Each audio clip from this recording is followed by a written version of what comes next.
I love open world adventures, I love sandbox games, and I love lore and story-rich gameplay. But I can't play Minecraft. Let me explain.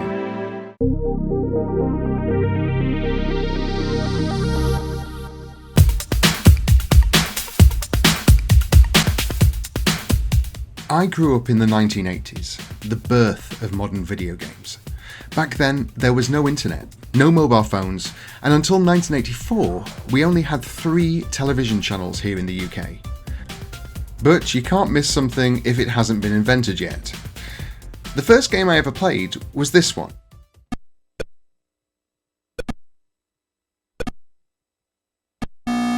That's right, Pong.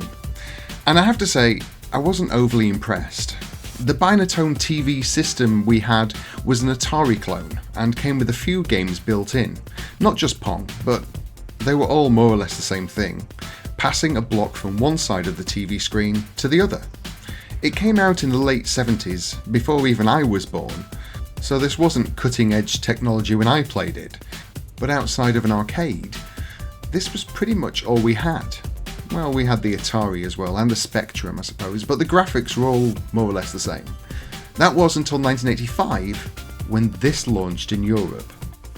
Now comes the ultimate challenge from Nintendo. The challenge of stopping World War III and becoming Top Gun. The challenge of Hogan's Alley, where survival depends on a steady hand. The challenge of fighting 7 contenders before taking on Tyson to become world champion. You can take up the challenge with over 50 adventures from Nintendo. Parents can ring 015464646 for information now. Nintendo, the world's #1 game system. Like, wow, where did that come from? My neighbour had the system and I would spend hours at his house playing Duck Hunt, Mario and Spy vs Spy, but as much as I begged my parents, I didn't get an NES. My younger brother did though, so I got to play on his when he allowed it. I was older and into older things anyway. Computers were the way forward, and I wanted a Commodore 64. I didn't get that either, although I almost did. But not really. I got this, the Commodore 16 Plus 4, the poorer and cheaper cousin of the 64. But although inferior, it did have a lot of the same games, so I suppose that was okay. Throughout the duration of the 1980s, this was my game system, and my favourite 3 games were Exorcist, which was a Pac-Man clone with epic music, Treasure Island, which still brings back fond memories even now, and Pirate Adventure, a text-based game with no sound. But there was another game system at the same time that another friend of mine had, and it was brilliant, and I thought maybe it's even better than the Nintendo. So that's what I want. I wanted the Master System, Sega's brand new console that was to rival the Nintendo Entertainment System. When I played Sonic the Hedgehog for the first time, it was mind-blowing. I even preferred it to Mario. But even though I begged to have one, I didn't get one. Because I had this, remember? And then on some random Saturday afternoon in 1990, my parents bought us a second-hand version of the Sega Master System 2 from a trade-in shop in our hometown. It came with the built-in game Alex Kidd in Miracle World. I vividly remember taking it home and booting up the system for the first time. There was no loading, no screeching tape. The game was just there, in glorious 16-bit colours, and all of us, my parents included, were wowed by it. I remember commenting how good the graphics were, and they really were. These were some of the best graphics on a home console to date. Until a few months later, of course, when the Mega Drive was released.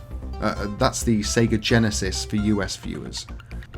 As kids, my brother and I were in gaming nirvana, but even more importantly than that, our parents were finally on board the video game train. They could see it wasn't just the fad predicted a few years before, and games were improving all the time. Soon after that, my mother got a Game Boy, along with a worrying addiction to Tetris.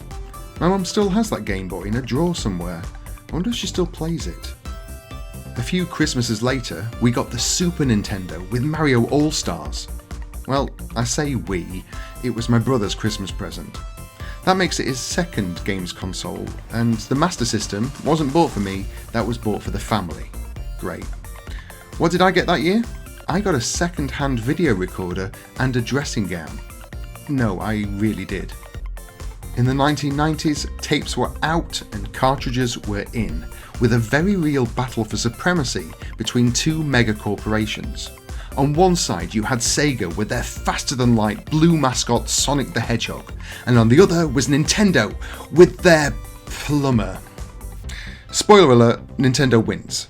If you don't understand how that could have ever happened, just Google Dreamcast and you'll understand the whole story. In my mid-teens, I got a PC, a proper one this time, although I suspect that this too was second-hand. And the days of the cartridge were making way for the compact disc. This brand new format, which could hold so much more information, resulted in far superior graphics. It made my brother's mountain of Nintendo systems look like utter garbage. Who wants to play Moo Moo Farm on Mario Kart 64 with its awesome music and great animation anyway? Oh, did I forget to mention that he got an N64 as well? Not that I was in the least bit jealous, you understand. I owned a computer now and I was older, so, you know.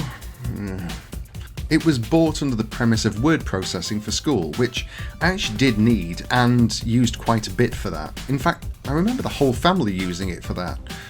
But it was also a new vessel for video games. Of course, there was still no internet, but there was an already growing library of games. I've always been an avid reader, and could easily get through a book or even two in a week when growing up.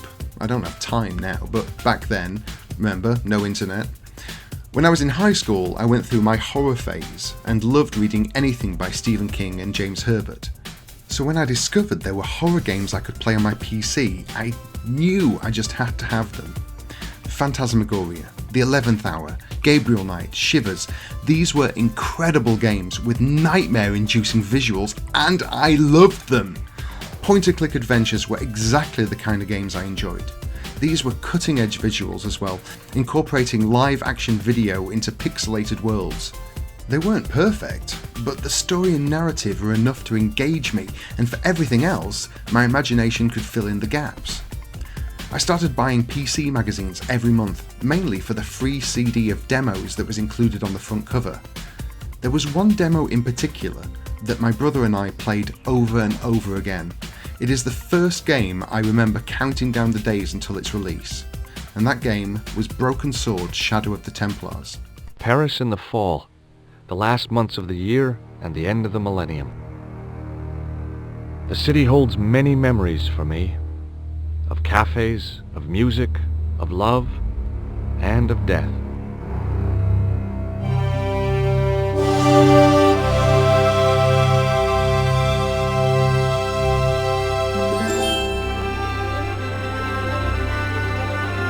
The story, the artwork, the voice acting, the mystery and suspense, it was all there, and it solidified my love for adventure games. We played and completed Broken Sword countless times, and did the same again with the release of the second installment, The Smoking Mirror. We're such fans of the franchise, you can actually find our names on the credits of both Broken Sword 3 and 5. Technology was improving at a rapid pace. Sony had joined the console market with the PlayStation, then Microsoft with the Xbox. I even worked at a games company for a while in 2000. The business was booming. Until of course it exploded with the dot-com crash, but that's a video for someone else to cover. Where was I? Oh, that's right, you're here because of Minecraft, aren't you? Okay, I'm getting there. Throughout the noughties, games just kept getting better and better. I remember being in the cinema and seeing a trailer for Little Big Planet on the PlayStation 3. I had the same feeling I had in 1990 when I saw Alex Kidd for the first time. Wow. It looked amazing, and finally we'd managed to move away from the block graphics. I was so blown away I bought a PS3 the following week just so I could play it. I still own that same PlayStation, along with the many games I bought for it. Some of my favourites of all time I played on that system. Assassin's Creed 2, Ezio, Ratchet & Clank, all of them, and SingStar, may you rest in peace. So when Minecraft launched in 2011, my initial reaction was, why? Why would somebody make this, and who would ever want to play it? I'd lived through 3 decades watching video games improve year on year, finally reaching a point where graphics looked rounded and realistic. Who wants to go back to the not so good old days? What I didn't factor in was the newer generations. They didn't live through the same history as I had, and could now see games of the past as retro fun. Minecraft capitalised on that, and the ease of play, sandbox features and multiplayer aspects meant it was accessible to everyone of any age. Any age under mine, I suspect. I've spoken to many people my age and older about this very subject, and most, although not all, have the same opinion as me. Why would they want to go backwards with their gaming? But then the stories started appearing on my newsfeed that people across the world were making millions of dollars on YouTube just by playing Minecraft. What? Why? This was my first time hearing about Let's Play videos and how lucrative they could be. I'd been playing video games since I was 5 years old. I lived through the block years. Maybe I could make money playing Minecraft. So I bought it, but I still didn't enjoy playing it. No matter how many times I've tried, I simply can't get past the blocky graphics. I actively avoid pixelated games now, new and old. I've even tried to play the remastered versions of NES and SNES games on the Switch, but they irritate me so much. As gaming has improved, I've moved along with it, testing out each and every new generation of games, and now, not even nostalgia can tempt me back. I do enjoy watching videos about Minecraft though. There's a series on game theory which I actually love, and I don't think badly of people who play it or enjoy it. I'm sure I would enjoy it if I were 10 years younger. But now I'm always looking for that next wow me moment from both gameplay and graphics.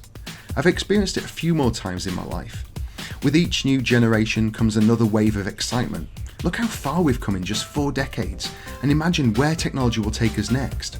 And I've been there, right from the very beginning, hitting a white square across my TV screen to where we are today, speeding along a highway in 2077. Now all we need is for VR to get better, so we can really immerse ourselves in games. Maybe we will get to experience a holodeck in our lifetime. We can but dream. If you liked this video, you know what to do. Like, subscribe, click that bell icon and leave a comment, because for some reason YouTube really gets upset if you don't talk to it. Does this mean YouTube is gaining sentience, or have I just been playing too much Cyberpunk? Probably both. Oh, and this video is sponsored by me. Yeah, that's right, me. I'm sponsoring my own video. As well as make amazing YouTube content, I'm also a writer, and my debut novel, Refraction, is out now. If you're a geek like me, and let's face it, if you're watching gaming videos, you definitely are a geek, then you should buy my book. It's science fiction set in modern day where technology can bring dreams to life. So anything you could think of. Animated characters, film stars, dinosaurs, video games, they're all in there. Give it a read, it's awesome. In fact, I give it 11 out of 10 stars, and I'm not biased at all. Thanks for watching, and I'll see you next time. Bye. Refraction, the new novel by Terry Geo, is now available on Kindle and paperback. The world you know is only half the story.